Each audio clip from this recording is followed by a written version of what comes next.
If China were to launch a full-scale invasion of Taiwan, the island nation's independence could all come down to one kind of missile, and America's ability to deliver it in volume.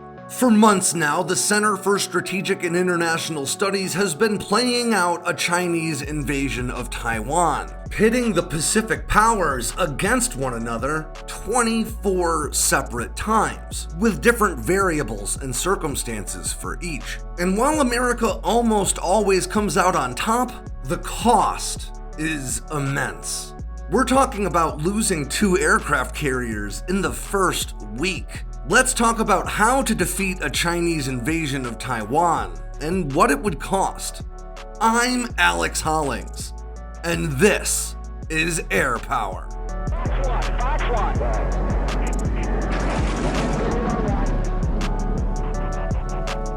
I noticed a few of you guys last week commenting about the difference in sound quality, with some people even suggesting that I was deepfaked. I swear guys, it's me. I've been using Adobe's AI to clean up my audio these past few weeks to see if it can finally resolve my long-standing echo issue. So let me know what you guys think of the difference. I've actually been using AI for a few different things lately. I've also been cleaning up old footage of the YF-23 and the F-16XL, and even renders of the SR-72 using Topaz's video AI. If you guys are interested in the process, let me know and I can make a whole video all about it. But rest assured that you'll see the products of these efforts now that I'm using the upscaled footage in my videos. But now, let's get down to business, because just 3 days ago as I record this, the Center for Strategic and International Studies released a 165-page report called The First Battle of the Next War, Wargaming a Chinese Invasion of Taiwan. The report outlines how they established the framework for these games and where they drew their data from, relating to things like military capabilities, capacity, and doctrine. It then goes about explaining how the games actually played through, and offers some conclusions they were able to draw as a result. And I spent the last 3 days reading and rereading it, and then comparing it to another 20-page report from the Center for New American Studies about sort of similar wargames that played out last year, and what we know about DoD wargames that were played out in 2020. But of the 3, this new CSIS report is by far the most in-depth and elaborate available to the public, so it got the majority of my attention. I'll start by giving you a brief overview of the outcomes that resulted from the 24 different iterations of this game, and then we'll dive a bit deeper into the weeds as they pertain to AirPower, because while victory seems somewhat assured for the West, the difference between a long, drawn-out victory and a somewhat swift one really comes down to America's ability to put a ton of ordnance into the air. Each of the 24 iterations of these wargames were categorized into one of 4 groups. The most logical and likely set of circumstances were referred to as the base scenario. Then they skewed things a bit in favor of China and called those pessimistic scenarios. When they skewed things in favor of Taiwan and the United States, they called those optimistic scenarios. And then when they pulled out all the stops in favor of China, they called that scenario Ragnarok. They also played one scenario that they called Taiwan Stands Alone, with no American or Allied intervention whatsoever, and unsurprisingly, Taiwan fell rather quickly to Chinese forces. In the handful of scenarios played through with the most optimistic circumstances, the US and Taiwan secured rapid victories, but at a heavy cost. On the US side alone, we're talking about 200 American combat aircraft lost, and probably 8 warships, including 2 aircraft carriers, with similarly severe losses for both Japan and Taiwan. In the most realistic or base scenarios, China was again rapidly defeated, or at some points fought to a stalemate that seemed to favor Taiwan's ultimate victory. But the average losses for American and Allied forces in these iterations were even worse. On just the American side alone, we're talking about 270 combat aircraft and 17 surface ships. The vast majority of iterations played through, however, were considered pessimistic scenarios, in that they included variables meant to hinder American capabilities in ways that could potentially play out in a real fight. Even under these conditions, Chinese forces failed to secure a single dominant victory. In 3 iterations, Taiwan and the US emerged victorious hands down. In 7 more, the forces fought to a stalemate that favored Taiwan's eventual victory. In 2 more, they fought to a stalemate that seemed to favor neither side. And finally, in just 3 of the most pessimistic scenarios, China was able to secure a stalemate that appeared to favor its eventual success. And as you might expect, the pessimistic scenarios came with the worst American and Allied losses. On just the American side alone, they averaged 484 American combat aircraft lost and 14 warships per game. After China failed to secure a single decisive victory in any of those iterations, they set about creating the Ragnarok scenario that barred American forces from operating from Japanese soil, eliminated any maritime capability for the JASSM-ER, which we'll talk about at length later, and limited American fighters' ability to defend its bomber fleets.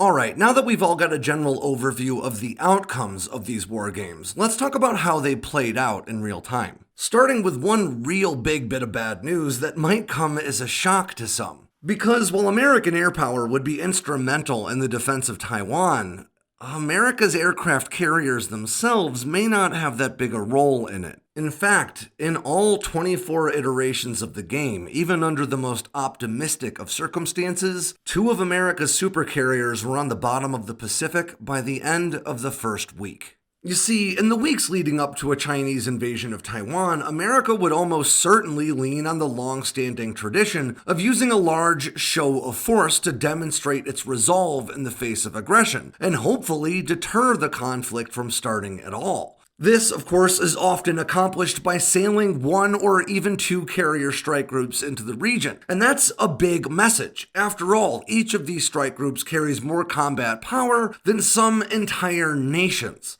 This flexing of cold steel certainly does send a message, but in a conflict over Taiwan, it would also be making a fatal mistake. By sailing carriers into the Taiwan Strait or the surrounding area, these ships would begin the conflict in direct firing range of Chinese anti-ship, hypersonic, cruise, and ballistic missile volleys. Over the course of the CSIS series of war games, Chinese players repeatedly took advantage of this mistake, usually sinking 2 American aircraft carriers before the end of their second turn, or the first week. Even when playing in optimistic scenarios that assumed American air defense capabilities would perform extremely well, the volume of fire made available by Chinese missile stockpiles just made overwhelming these air defenses an inevitability. Likewise, the American teams started massing fighters in Guam or Japan as a deterrent presence, but those masses of jets quickly became tempting targets for missile strikes, wiping out dozens of fighters before they could ever even reach the fight. This realization led to my favorite quote in the report, which was credited to strategist Thomas Schelling, who once said, "A fine deterrent can make a superb target."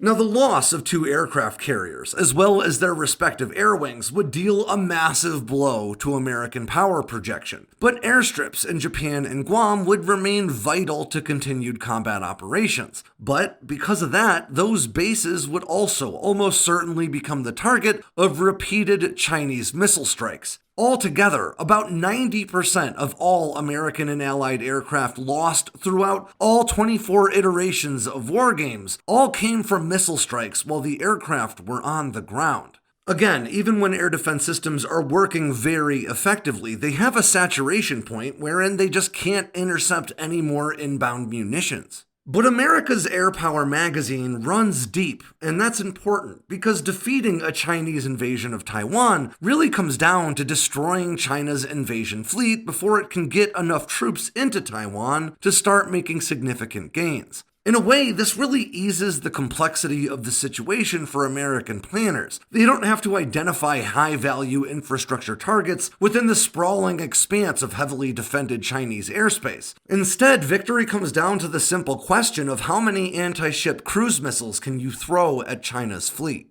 And as a result, the way this fight plays out, according to the CSIS, would be heavily reliant on 2 specific missiles deployed by fighters and, to a much larger extent, bombers. Lockheed Martin's long-range anti-ship missile, and its sister system, the Joint Air-to-Surface Standoff Missile Extended Range. But this is where things get a little complicated, because the JASSM-ER and the LRASM are practically identical weapons, but the long-range anti-ship missile, of course, carries a different guidance system used specifically for maritime targets. The US just maintains a much larger stockpile of JASSM-ERs, which can be used for a wide variety of land targets, and a much smaller stockpile of long-range anti-ship missiles. But the JASSM-ER's capability against maritime targets isn't entirely clear.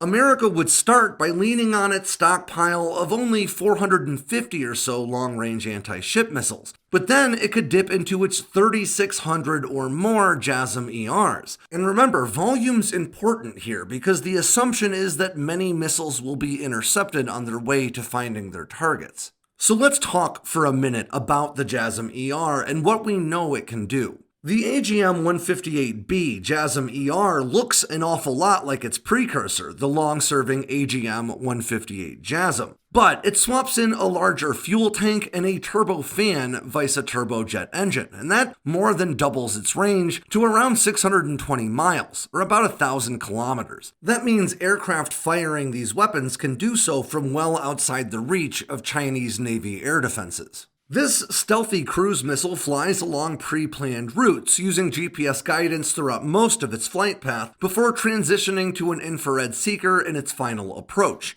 That infrared sensor can even use image templates and three-dimensional targeting models fed into its onboard computers before launch to identify up to 8 potential targets as it approaches. In the past, the US Air Force has claimed that it's accurate with its 1,000-pound warhead to within 3 meters or so. Now, the JASSM-ER can be carried by a variety of aircraft. The best would probably be the B-1B Lancer, which can carry 24 of them. The B-2 can carry 16, and the B-52H can carry 12 on an internal rotary launcher. There are also fighters that can carry the JASSM-ER, like the F-15E and the F-A-18 Super Hornet, even the F-35 externally. But it might actually make more sense to use these fighters to defend bombers from Chinese combat air patrols, as Chinese fighters would almost certainly be armed with PL-15 air-to-air missiles. These radar-guided weapons have a claimed range of 190 miles or so, and they could pose a real threat to platforms like the B-52 or the B-1B Lancer.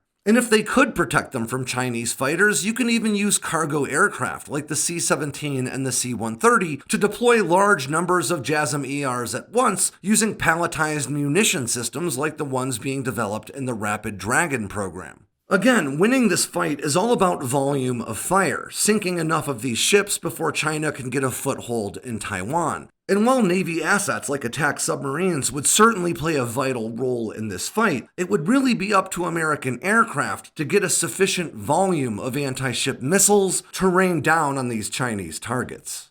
But we're hanging a lot on an awfully big if here, because it's not entirely clear whether or not the JASSM-ER really would be very effective at targeting ships. But there is at least some evidence to suggest that it would be, and that came in the Navy's FY22 budget requests. The request outlined how the difference in targeting systems for the long-range anti-ship missile and the JASSM-ER is largely software-based, and by changing out that software, they could merge stockpiles of these weapons into one, which would make inventory a lot easier. Now that suggests the JASSM-ER probably does have some maritime capability already, and if it doesn't, it could be modified fairly easily to do so, and that is a big deal.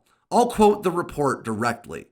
If the JASSM-ER's infrared target recognition seeker has even modest capability against moving ships at sea, the impact would be enormous. By mixing JASSM-ERs with salvos of long-range anti-ship missiles, Chinese ships would have to expend interceptors engaging incoming salvos of JASSM-ERs, allowing more anti-ship missiles to survive. Now, to be clear, they did play through iterations where the JASSM-ER had no maritime capabilities whatsoever, and Taiwan still ultimately emerged victorious or at a positive stalemate, but the timelines and the losses were both exaggerated as a result. But even if the JASSM ER does prove effective at maritime strike, America's stores of them would soon run dry as well. And that's where platforms like the F-35 would prove incredibly valuable.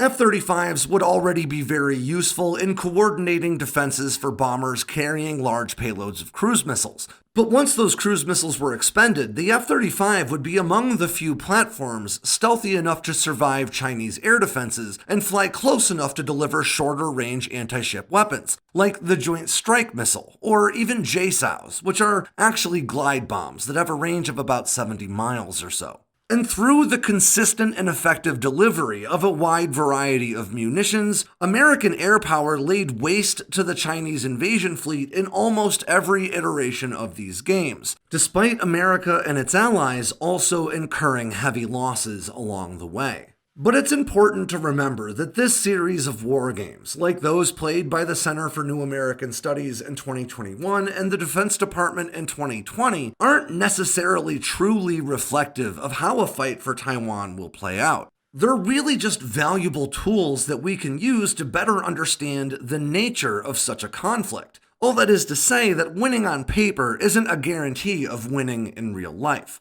But there are interesting lessons to learn from this effort, and among them may be that America's love affair with expensive air platforms, like the forthcoming next-generation air dominance fighter, should be tempered by balanced acquisition practices that value lower-cost systems that can be purchased and operated in higher volumes. All the stealth in the world doesn't do you much good when you're destroyed by ballistic missiles without ever leaving the tarmac. The high cost and time-consuming nature of stealth fighter production raises real concerns about America's ability to replace lost platforms in a timely manner if a conflict lasts longer than a few weeks. Likewise, these games also serve as a powerful reminder of the immense value of America's heavy payload bomber fleet, even those lacking in stealth, as mules for standoff weapons like the JASSM ER. And to that end, the CSIS team even recommends doing all America can to make the bomber force as large as possible, including continuing the effort to re-engine B-52s and prolonging the service lives of the B-2 and B-1B even after the B-21 enters service.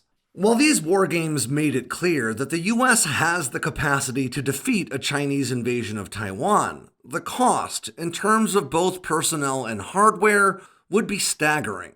Losing thousands of troops, 2 aircraft carriers, and hundreds of combat aircraft would take years, if not decades, to recover from. And it seems likely that the American public would grow disillusioned with such a brutal fight in extremely short order. And although all but 2 of the 24 gaming iterations played out ended with Taiwan's continued independence, the island nation would be crippled by this fight. Now, I don't say this to discount just how tremendous a loss this would be for China. It would be crippling for them as well. But the fact of the matter is, winning this fight wouldn't feel much like victory for anybody.